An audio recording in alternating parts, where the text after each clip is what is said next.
All right. Perfect. And we're going to go TikTok.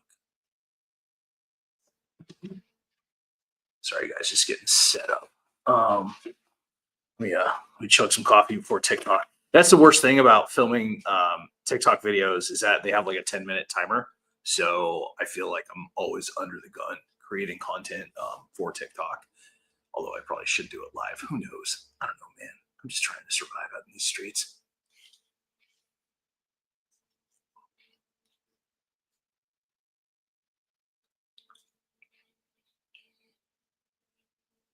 I take a turmeric pill, and it's like a horse pill. It's like that big. It's very hard to swallow. You need like a lot of coffee. All right, we get a good angle here so I don't look insane. Um,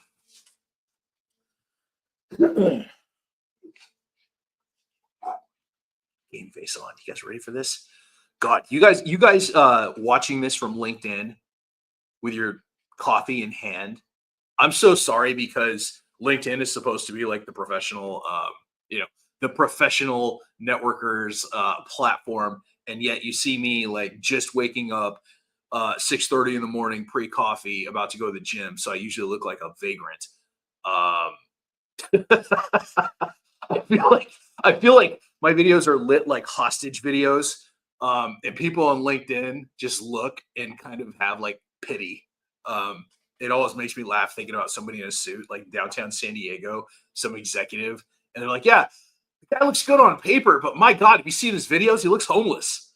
Um, so that's not lost upon me. I should be in like a collared shirt and like glasses and actually look like a professional, but you can't have everything, right? I work from home. I go to the gym in the morning, and I guess I dress up later in the day. But in the morning, you just get the real unfiltered Rob. Okay, so let's jump into it. Um, so good morning, everyone. I'm Rob Garcia, the Warrior Strategist and CEO of Garcia Global Media, founder of Shift Magazine, and independent visibility strategist in San Diego. Today's video, I'm going to be talking about the difference between PR and marketing. And I've been interviewing interns lately, and it's been interesting to talk about their perspectives of it because a lot of them want to work in either, and they need to understand like the sequence of it, like how it works. And I think some are probably going to see this on LinkedIn, which is cool.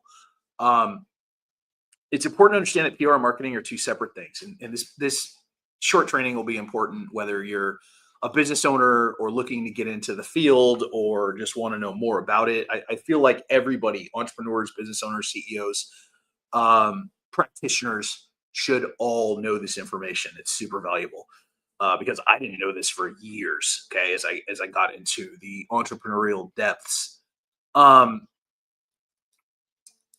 So first of all, PR is a subset of marketing. It's actually a sub skill. Marketing is the general industry, whereas PR is a niche.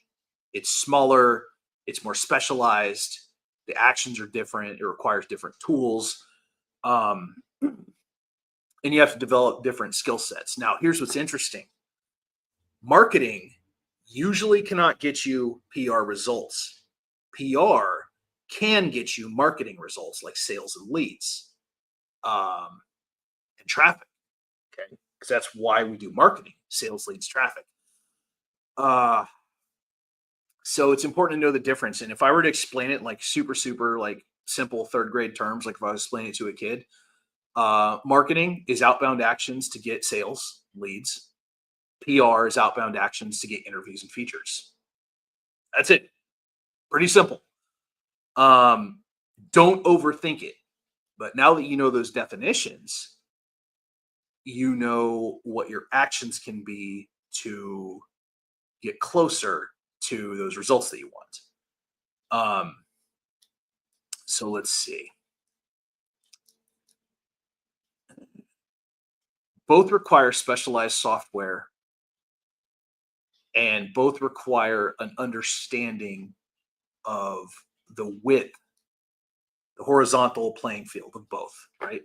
So with marketing, you need to understand that there are different forms. There's digital marketing, but there's also like in-person marketing. And you have to match the marketing plan with the business model. You have to match it with, is it a brick and mortar, right? Is it geographically constrained? Can they sell online? If they sell online, can they sell only in the States? Can they sell internationally? Like all these things do matter, right? Um, if you're working in PR, there are different aspects of PR. There is rep management, which I've done for one client and actually did okay, but it was very, very kind of a one in a million situation. Um, there is media outreach, and there's article creation, database building, um, statements by the company, and not just reputation management, but community relations. Those are actually two different things. So, for example, in the PR world, if you work in rep management and crisis management, that means something bad happened and you have to respond to it and formulate a response. So, imagine like Bill Clinton getting caught with Monica Lewinsky. That was a prime example of reputation management, crisis management. His PR people were probably pulling their hair out. Whereas community relations is, how's your company interacting with the community? How are they like donating? How are they doing fundraisers? Are they speaking in local schools? Is the management team actively doing things to help the town they live in, right? And community outreach is far more important for businesses, particularly corporations, than most people think. And that's why I'm really happy about my job at VetCom, my consultancy, because it's not a job; it's actually fun. I'm happy about my consultancy at VetCom because we do a lot of community relations stuff. We donate to nonprofit. We sponsor disabled veterans. We support events that promote veterans.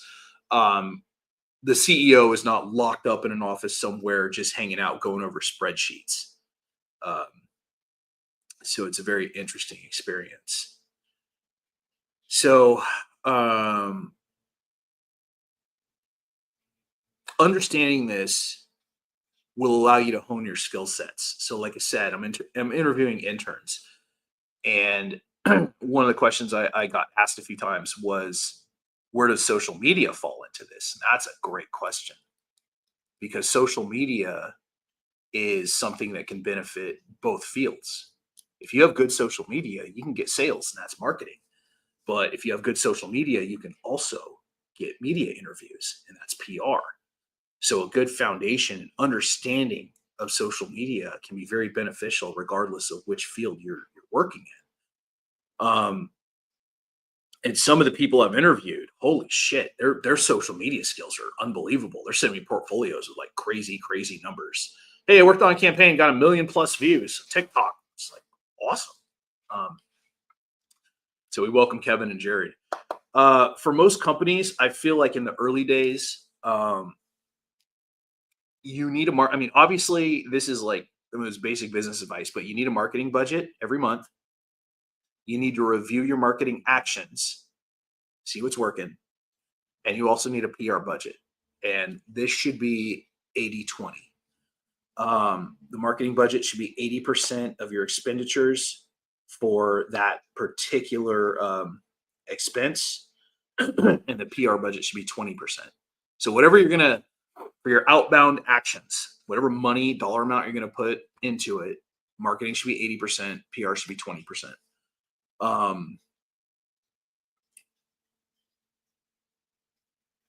I feel like a lot of businesses don't understand the value of PR. They don't understand that it's absolutely essential for growth.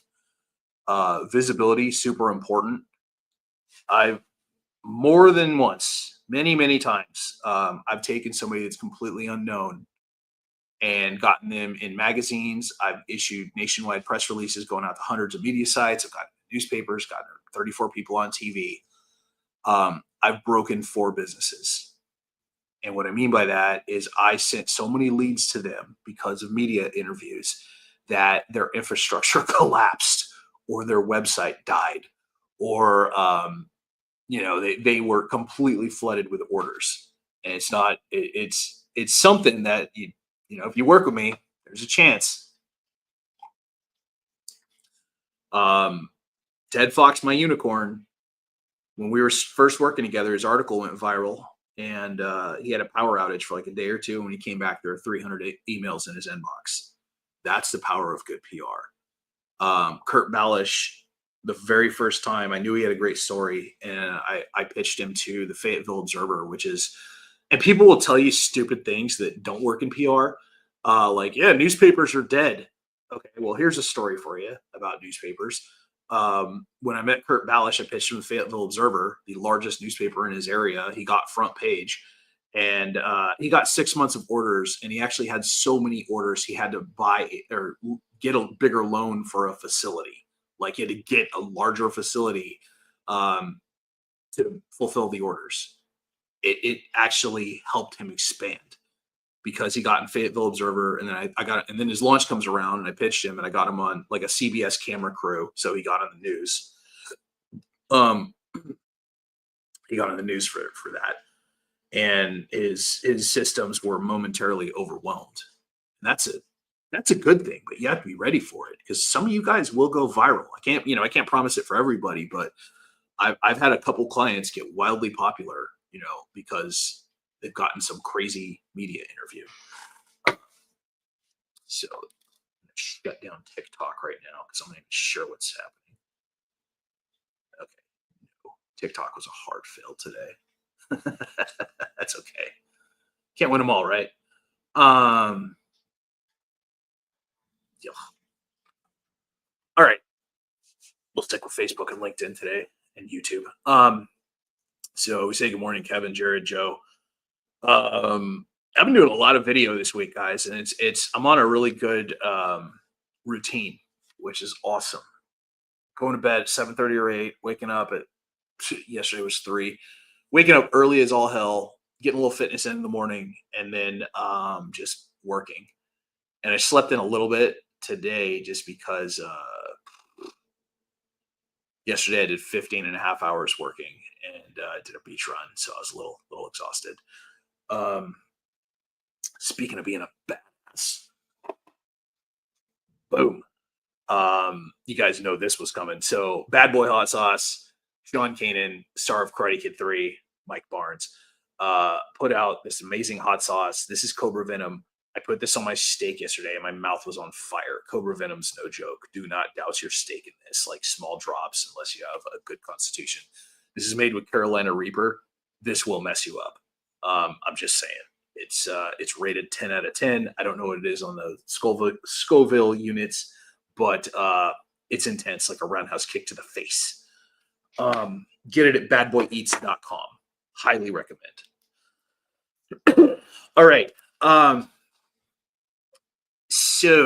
And Kevin says Cobra Venom's not hot. Dude, I'm sorry your taste buds are fried, but yes, it's hot. I doused my steak in it like an idiot, and my mouth was burning. All right. And we got Rich Kaufman popping in. All right. So let me give you guys some actionable tips, and I got to hit the gym. Understand just basics today, but I'm just trying to get people to understand the difference between PR and marketing. Marketing, outbound efforts to get sales leads, traffic. PR, outbound efforts to get interviews and features. Interviews are like live video, features are like magazines, and written word. So understanding that no matter what business you run, you need a little of both. And Kevin, I definitely will need to see that. That's funny. What else do you guys know? If you get the chance, bring in experts for either. You don't want to be running your own marketing. You don't want to be running your own PR. I'm doing a marketing campaign for Bad Boy Hot Sauce and some other stuff, and I'm doing okay. Um, but once I get the interns done, I am absolutely going to assign one of them full time to do marketing, because it's not my wheelhouse. I'm doing it, and I can do it at we'll say a C plus level. But if I'm not making like short form video and doing CapCut for TikTok and really producing a lot of content, then I'm messing up. Okay.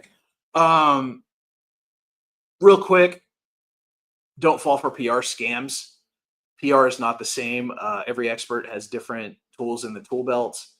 The one scam that I've seen lately, and it's not an out and out scam. And Jared, yeah, I'm gonna come back to that real quick. The one thing I've seen in PR on Facebook ads is the get your business featured on premium media for $97. And then on the surface, it looks impressive because they show all these like media platforms. But if you look closer, nobody ever looks closer. They just look at it and they're like, "Oh my god, that looks amazing. Here's my money." And there's like 127 comments. This is literally stealing my soul, because these people are getting in places like the USA newspaper that doesn't have a website. It's not real. You can't look it up. These are like Temu versions of media platforms. They go nowhere, and then he'll sprinkle in like one or two of them that are recognizable, like CBS or something. But the point is, this guy's making $97 a pop selling air in a worthless service to people that are unsophisticated and don't know what their business needs. And on one hand, I don't like to call out competitors. I don't like to seem like I'm taking shots at somebody else in the PR game. But on the other hand, this is like the Tai Lopez version of PR. And it's the same guy. Like, there are 3 people that are egregious offenders, but the same guy has like 9 ads. And it's made me really revise how I'm doing things, because I'm a boutique service. You cannot hire me for $97. And Kevin's right. When you order your PR on Wish. And so here's the problem with the $97 PR ads. First of all, they're advertorials. They're not features.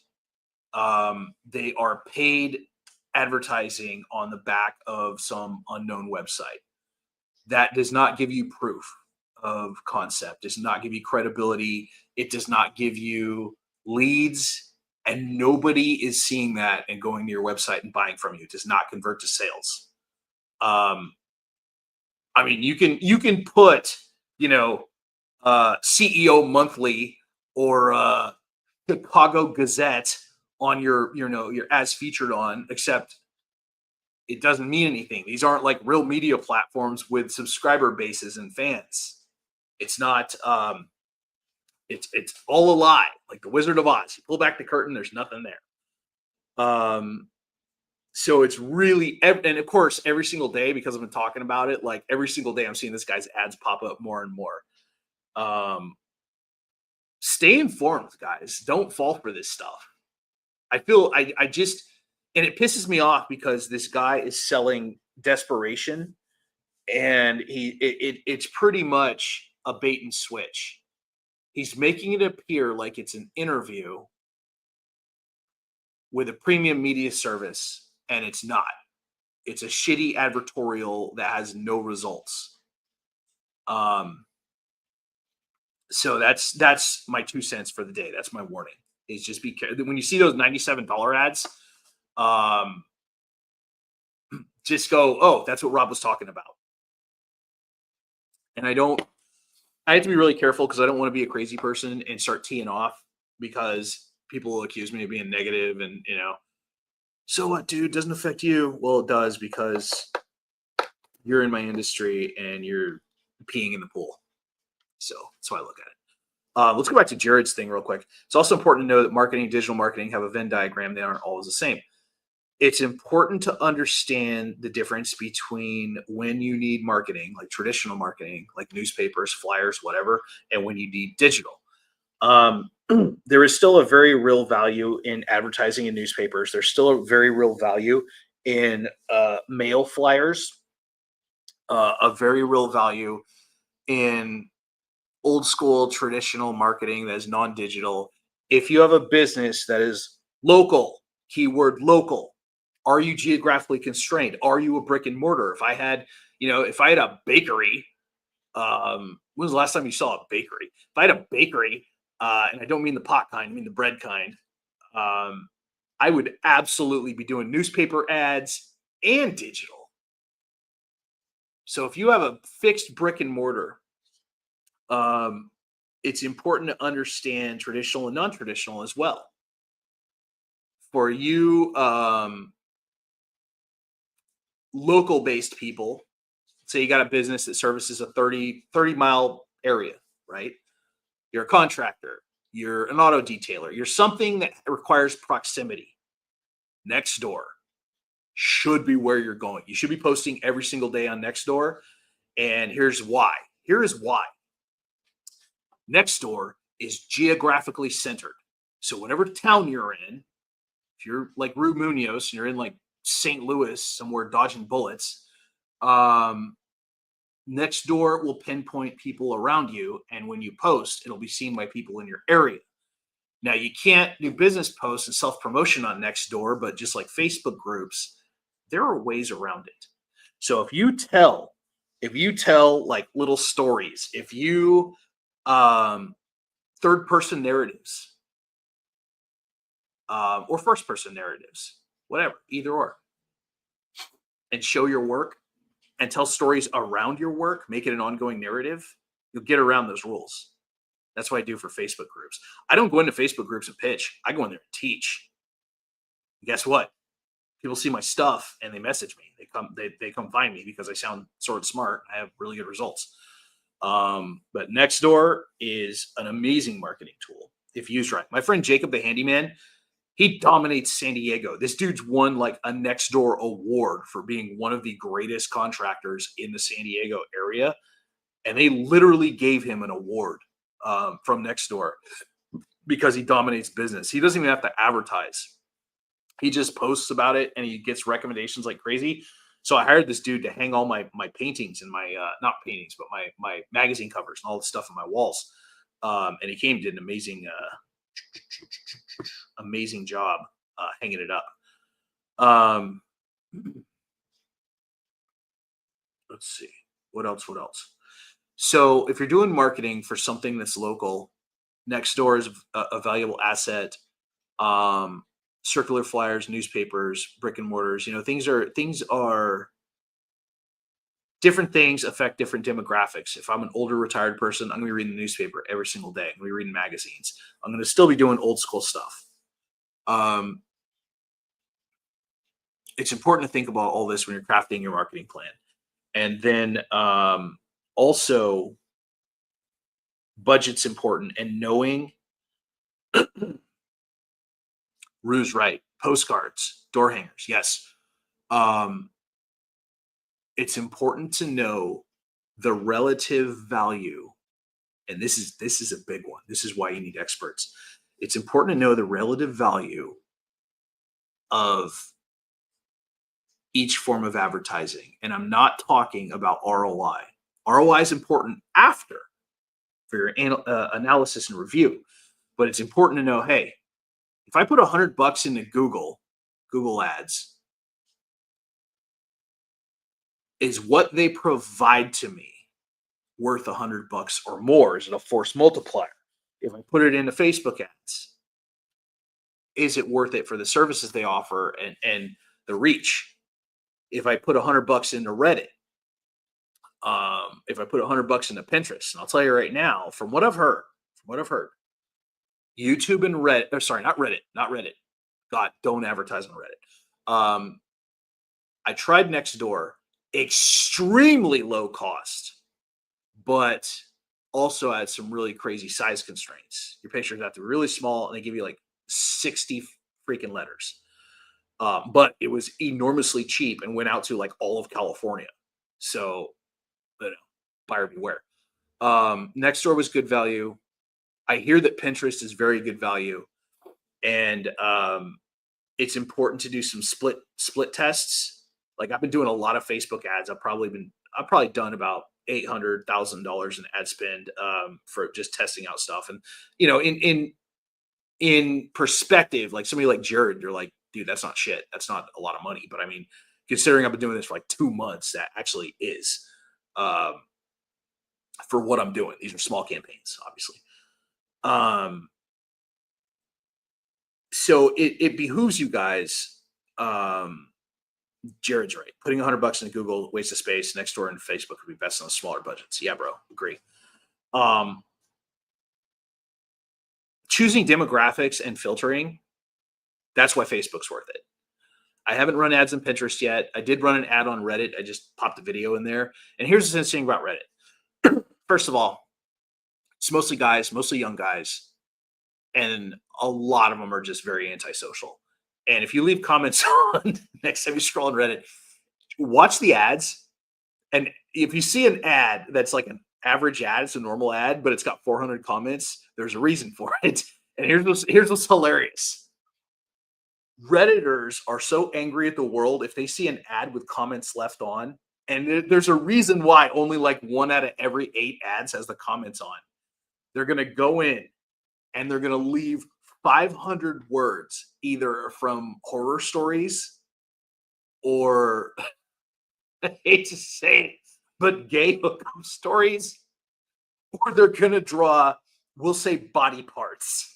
They're going to, using code, they're going to draw body parts that are huge in the comment section. Go in there.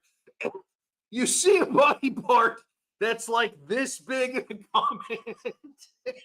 I hate that I'm laughing at this. I really do. It appeals to the third grader in me. It is funny because it's so off-putting. It is so disturbing when you first see it and you're like, oh my God. And then you're scrolling down and the entire comment section is just crazy code-generated black and white like pictures. It looks like an Etch-a-Sketch. That's the best way to describe it if you're of a certain age. It looks like an Etch-a-Sketch of parts.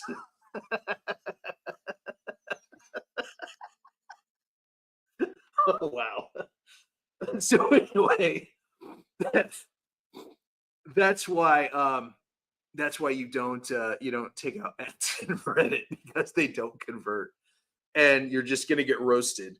I almost want to do it as a social experiment just to share what is left in comments. Oh God, that was a good laugh. My stomach hurts. Okay. So the thing that I would advise for the marketing side of the house is get out a piece of paper and just maybe do a little Google searching and just start comparing ad ideas for online. This is for digital now. Comparing Pinterest, Facebook, Instagram, TikTok rates. When thinking about marketing plans, TikTok is more of a boost. I think you do have a little bit of filtering ability, like demographics. Facebook has excellent filtering abilities with demographics. Pinterest, I'll let you know. YouTube, I think it's just a boost to boost videos. So these are all things to consider, and then just run these tests. Here's the smart way to do it. I would actually go into ChatGPT, and I've done this once. Go into ChatGPT and just ask, what are considered good results for a Facebook campaign for $100 for this and this in this area, and just talk about the demographics in the search. And ChatGPT will actually give you projected numbers because if you look at it and you're like, oh, I got 2,000 views, is that good? Well, you don't really know. I mean, Facebook does give you like health assessments, like this is performing well, this is performing average, this is under average. I mean, they do actually pretty good job of that. I call it diagnostics. But it's good to go into ChatGPT and just ask, like, for this situation, what does the internet say? What does research say? What do general accepted marketing practices say about what a good number of returns should be? And it'll kick it out. It'll give you a good analysis. I did this with Bad Boy Eats, and I kind of figured out like different ways, because my problem was my campaigns weren't selling. They were getting good views. Like Sean's very popular and his videos are hilarious, but they just weren't selling. They weren't converting. And so next I went to ChatGPT. I said, how can I make videos for Bad Boy Hot Sauce that will convert to a sale? What do we need to do? And it gave me some great answers. This is the beauty of ChatGPT and AI, is that as fucked up as it is sometimes, it will give you the guidance that you need. And they're like, yeah, do hot sauce challenges. People love that. Challenge people to, film a reaction video and send it in. Blah blah blah. I'm like, it's brilliant. So that's what we're doing. Is the Cobra Venom reaction challenge. Film yourself trying Cobra Venom, tablespoonful for 60 seconds, reaction video, and send it to us, and I will put it on the ad campaign. So that's my next idea. All right. That's all I got for today. Big day today. I'm going to hit the gym. I'm going to do some tax stuff. I'm going to interview interns. It's raining today in San Diego, so it's definitely a candle day. If you guys need anything PR-wise or business-wise or whatever, feel free to reach out to me. I always love talking to people. All right. That should be my summary for this morning. Thanks for tuning in. This is Rob Garcia, the Warrior Strategist. And as always, stay famous. And thanks, guys. Thanks, Rue and Jared, for checking it out. And Joe, I will see you guys soon.